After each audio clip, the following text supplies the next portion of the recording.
Why are so many people from Seattle moving over to Bremerton? We're going to talk all about that in this video, so stay tuned.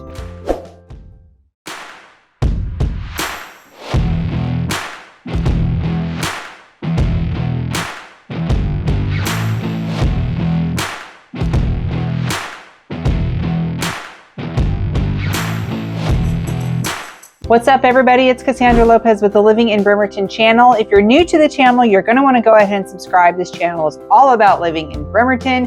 So whether you're coming here for the first time or you are a native, be sure to subscribe, tap that little bell so you're notified, and reach out to me directly if you need any support. This is my cell and my email. I would love to hear from you. I get people calling me all the time, and let me know how I can re-support your relocation to Bremerton. So why are so many people relocating from Seattle to Bremerton? Well, the number one most obvious reason is the cost of living. It's so much more inexpensive to live in Bremerton and in Kitsap County in general than it is to live in Seattle.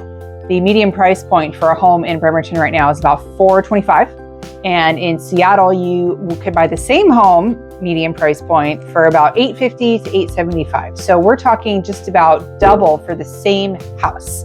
So if you could live somewhere different, but was still kind of close, for half the amount, wouldn't you do it? I would probably do it. Your dollar just goes a lot farther here. In addition to living here, there's also to be considered is the commute. So what does your commute look like now that you live in Bremerton but work in Seattle? So the number one way to get to Seattle is by ferry. We have two ferry options. We have the Washington State Ferry and we have the Fast Ferry. The State Ferry is about 50 to 60 minutes.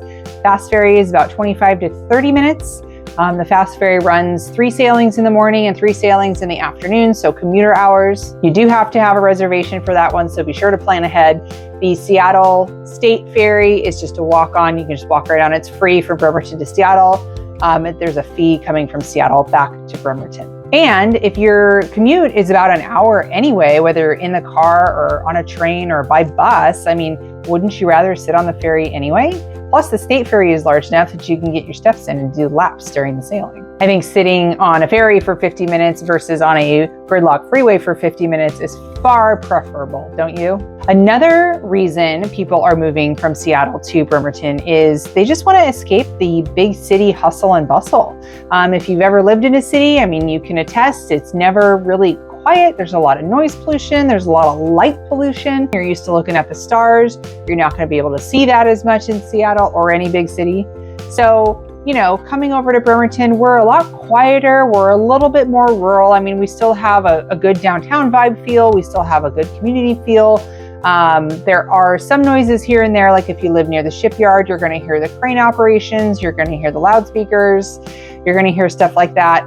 Occasionally, if the bases are doing any kind of operations that are going to be, you know, very noisy, they do a very good job of letting the community know to expect some noise in that area between this hour and this hour, you know, so it's nothing that's really constant, ongoing noise all the time. Another reason people are moving from Seattle to Bremerton is because with the recent rise in the work from home boom, so, you know, pretty much living anywhere, working anywhere, doing video conferencing and what have you, people are realizing that they maybe don't need to be as proximal geographically to their job as they once needed to be. So working from home, working online has become a great option for everybody, as we have seen over the last couple of years. And now I think companies are getting on board and they're like, well, this is a great option for the company as well.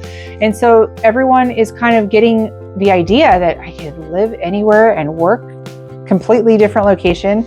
I just had clients move here from across the country because they're both in the tech industry and they realized that they don't need to be in a physical location proximal to their place of employment at all. So they moved all the way up here. They have no job ties here. They have no family here. They just decided to move here because they could, 3,500 miles away. So, you know, and that's the liberty that we have now with this boom of working from home and working pretty much anywhere. So Seattle's not that far. It's only 12 miles, but, you know, living over here and working over there or working online or working from home or whatever the case may be, if you can make it work, Bremerton's a much affordable option and it gets you away from the big city hustle and bustle. Another reason people move from Seattle to Bremerton is that Bremerton has a ton of great outdoorsy options really, really close by. So Seattle, of course, you can find some great things to do out of the city, a drive here, a drive there, or whatever. But Bremerton, you're like 10 minutes from your front door and you're at a trailhead. I mean, there's so many options here as far as hiking, biking, boating, horseback riding, dog parks, that kind of thing, that it's all so close and nearby because we didn't build a big city over here. So we maintained all of that nature, that it's just a lot easier to get outside. You can take your lunch break and go for a hike or go for a bike ride or go ride your horse or whatever. Whereas in Seattle, I mean, you can get outside and go walk around the city blocks if that's your jam.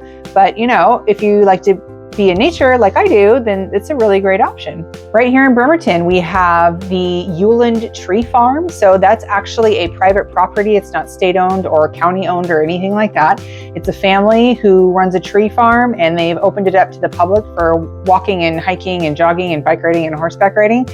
So there's all the logging roads that you can access, and then there's a bunch of trailheads that take you to, a waterfall or a lookout or whatever. And so it's a really great area, and it's right in West Bremerton. It's so close. There's also Green Mountain. Green Mountain is kind of where Bremerton and Seebeck meet. There's a bunch of trailheads that go up there. There's the Wildcat Lake trailhead, and there's the Gold Creek trailhead, and those go up to an amazing lookout that you can see all of West Bremerton, and on a clear day you can even see Seattle. And that's 10-minute drive from your front door. It's super close. And then there's like the Newberry Hill Heritage Park, which is on the west side of Dyes Inlet. So it's just above Chico. It's still considered Bremerton. It's something you wouldn't even know was right in your backyard. It's pretty cool. But at the end of the day, there are some things that a big city has that a smaller town just may not be able to afford you, like Major League Sports, for example. We have the Seattle Mariners, Seattle Seahawks, Seattle Sounders. They all play in stadiums that are 10 minutes from the ferry dock in Seattle. So you can hop on the ferry in Bremerton, get off at the ferry in Seattle, and walk 10 minutes to the game. So it's pretty ideal. And then you just walk back and hop the ferry home when you're done. So it's pretty awesome. You don't need a car. You don't need to stay overnight unless you're planning on staying super late. Might just be a good idea. So it's a lot of fun to be able to be that close to those amenities, even though Bremerton doesn't afford them directly. Some other cool things the city might be able to offer you would be like symphonies. So if you're into symphonies and orchestra, there is Benaroya Hall in Seattle, which is an amazing structure. When it was designed and built, the architect wanted to make sure that every seat in the house had the same acoustic effect. So whether you're in the $20 balcony seats or you're in the $250 front row seats, you have the same experience acoustically and audibly, which is really, really nice. Seattle also has all the big headliners. So if you're like stand-up comedy or concert, Seattle's going to have all those big names, whereas Bremerton would not have any of those big names. We don't even have a place to hold a concert or anything like that to that level. So definitely hop the ferry, make a day trip out of it, go over there, check out Pike's Place Market, check out the fish throwing, check out the Seattle Science Center. There's a lot of cool things going on over there. The Space Needle, a lot of touristy stuff that even though I've lived here for 22 years, sometimes I will go over there and play tourist because it's fun. So make a day out of it, take the ferry, come home, call it a day. If you like that video, give me a thumbs up, tap that little bell so you're notified every time I drop a new video, and be sure to call, text, or email me however you would like to reach out, and share this video with a friend who you think might enjoy it. Bye for now.